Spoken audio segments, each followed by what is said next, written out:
I thought the stories were a joke. I really did. Just internet folklore, you know?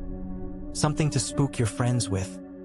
I figured the viral videos were faked for clicks and the people claiming their dolls were possessed were just chasing internet fame. I never ever should have bought one. Now, I don't think I'm safe in my own home. And I honestly don't know what to do. If you've been on the internet at all in the past year, you've seen a Labubu. It's almost impossible to avoid them. These little furry monsters, with their sharp teeth and mischievous grins, are a global phenomenon. They're on keychains, they pop up in celebrity photos, and they're all over social media. They were created by a Hong Kong-born artist named Kazing Lung, who grew up in the Netherlands. He said that the whole universe of the monsters, where Labubu comes from, was inspired by the Nordic folklore and myths he read as a kid. Not demons, not ancient evils, just fairy tales. The company Pop Mart then turned his art into a collectible sensation with their blind box strategy. And the world went wild. People were literally camping out for new releases, and some of the rare editions were being auctioned off for thousands of dollars. It's a full-blown cultural craze. But with that fame, something else showed up. Something darker. The horror stories started popping up on TikTok and YouTube. People were claiming their Labubu dolls were moving on their own. They'd hear strange noises, whispers and giggles, in empty rooms. Some even posted pictures of scratches and bruises they swore appeared overnight. Then came the big one, the Pazuzu theory. A conspiracy theory started spreading like wildfire, claiming Labubu was secretly based on an ancient Mesopotamian demon from The Exorcist. The story went that the dolls were contaminated with dust from a shattered Pazuzu idol found at an archaeological dig. It sounds like a movie plot, and it was. Fact-checkers and experts quickly debunked it, confirming there's no historical or creative link between Labubu and any demon. I watched all this from the sidelines, totally fascinated. I saw the videos of people burning their dolls, the frantic warnings to not buy this demonic toy. The online panic got so intense that wild rumors of the dolls being banned in some countries started to fly around. And you know what I thought? It was hilarious. A perfect storm of a quirky design, social media hype, and mass hysteria. I didn't believe a single word of it. In fact, I wanted to prove how ridiculous it all was. So I bought one. I found a common one online from the Macaron series, and I ordered it. It was going to be a funny prop for my desk. A little monument to how absurd the internet can be. I had no idea what I was actually inviting into my home. The package showed up about a week later. I remember unboxing it and laughing. It was just what I expected. A small, furry, ugly cute monster with big eyes and that signature toothy grin. It wasn't scary, it was whimsical. I tugged on its long ears and set it on the bookshelf in my living room. "All right, you little demon," I said out loud to my empty apartment. "Do your worst." For the first week, it was exactly what I paid for. A piece of plastic and fuzz. It just sat there. Life was completely normal. I'd walk past it a dozen times a day and not even think about it. A couple of times I even taunted it. "Hey Pazuzu, quiet night? No curses? No spooky stuff." I felt so smug and rational. The first strange thing was small. So small I almost missed it. I was working late one night and heard a soft tapping from the kitchen. I just figured it was the pipes in this old building, put on my headphones, and forgot about it. A few days later, I was watching a movie and I heard what sounded like a faint giggle. It was so quick that I convinced myself it was just part of the film's audio.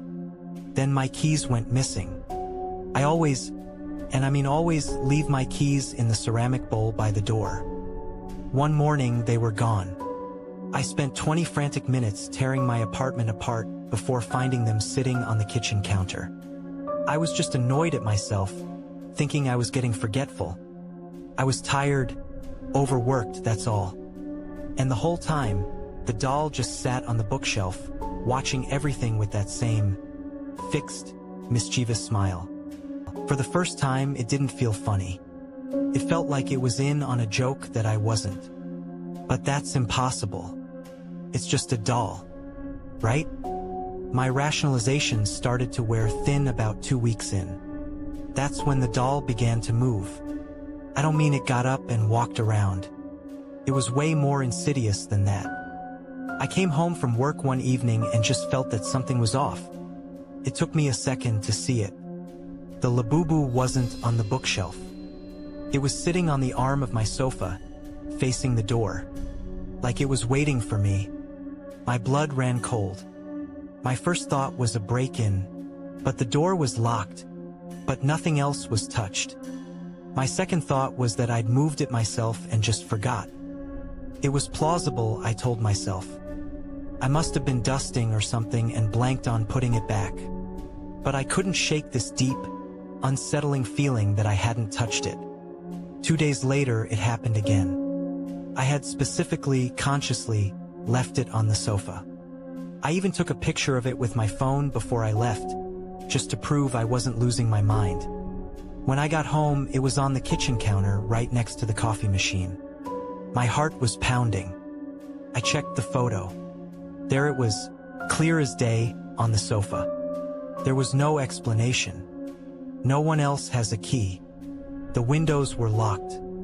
It was impossible. The noises changed, too. They weren't just vague taps anymore. They were distinct. One night, I was lying in bed when I heard it. A soft, whispering voice. It was too muffled to make out any words, but it was a voice. I sat straight up in bed, listening. Total silence. The next night, I heard it again, but closer this time, like it was right outside my bedroom door. And that's when the scratches started. I woke up one morning with a sharp sting on my shoulder. In the mirror, there were 3 parallel red lines, thin and precise, like claw marks. I don't have a pet. My fingernails are short. There's no way I could have done that to myself. I felt this surge of pure panic. This was what the people online were talking about. The stories I laughed at were happening to me. A week later, another set of scratches appeared on the back of my leg. They were deeper, and they burned. I wasn't just unsettled anymore. I was terrified. Before I tell you what happened last night, the thing that made me record this video, I have to ask. If you've ever had a weird, unexplainable experience with a doll or a toy, please tell me in the comments. I just really need to know I'm not the only one. That I'm not going crazy. Last week, I decided I'd had enough. I needed proof. I had to know if I was losing my mind or if something was really happening here. So I set up a small camera in my living room, aimed right at the bookshelf where I put the Labubu. I hit record before I went to bed, my stomach in knots. The next morning, I couldn't bring myself to watch the footage right away. I made coffee with shaking hands, my eyes darting over to the doll. It was exactly where I left it. Finally, I sat down and started scrubbing through the 8 hours of video. For hours, nothing. Just the silent, dark room. I started to feel this wave of relief, mixed with embarrassment. Maybe I had imagined it all. Then, at 3:17 a.m., it happened. The doll's head, which was facing forward, slowly, jerkily, turned to the side. An unnatural little movement, aimed right at the camera. I must have replayed that 2-second clip 100 times. My blood turned to ice. It was real. That night, I couldn't sleep. I was lying in bed with the lights on when I heard a loud crash from the living room. It sounded like shattering glass. I grabbed the heaviest thing I could find, a big flashlight, and crept out of my bedroom. A framed picture from my wall was on the floor, the glass shattered. And standing right in the middle of the mess was the Labubu doll. I just snapped. All the fear turned into rage. I screamed at it. "What do you want? Leave me alone." My voice cracked. As the words left my mouth, the lamp on the end table next to me flickered hard, buzzed, and went out, plunging the corner into darkness. And I was just standing there, in the dark, heart hammering, staring at that doll with its wide, dark eyes and its horrible, knowing smile. I used to be a skeptic. I used to think there was a rational explanation for everything. I can't explain this. I can't explain the moving, the whispers, the scratches, or what I saw on that camera. I brought this thing into my home as a joke, and now my home doesn't feel like my own anymore. It feels contaminated. I feel hunted. The stories you see online, they're not just stories. At least mine isn't. I'm living in one of them, and I have no idea how to get out. Do I throw it away? The stories say that just makes it worse, that it comes back. Do I sell it and pass this on to someone else? Do I burn it? I'm genuinely afraid of what it will do if I try to get rid of it. It's on my kitchen counter right now. I haven't touched it since last night, but I can feel it. It's like a cold spot in the room. That constant, silent stare. The stories are real. And the worst part is, I don't know how mine ends. Subscribe and turn on notifications. I'm going to document everything that happens from now on. I need witnesses. I need you to see this. Whatever you do, be careful what you bring into your home. And stay safe.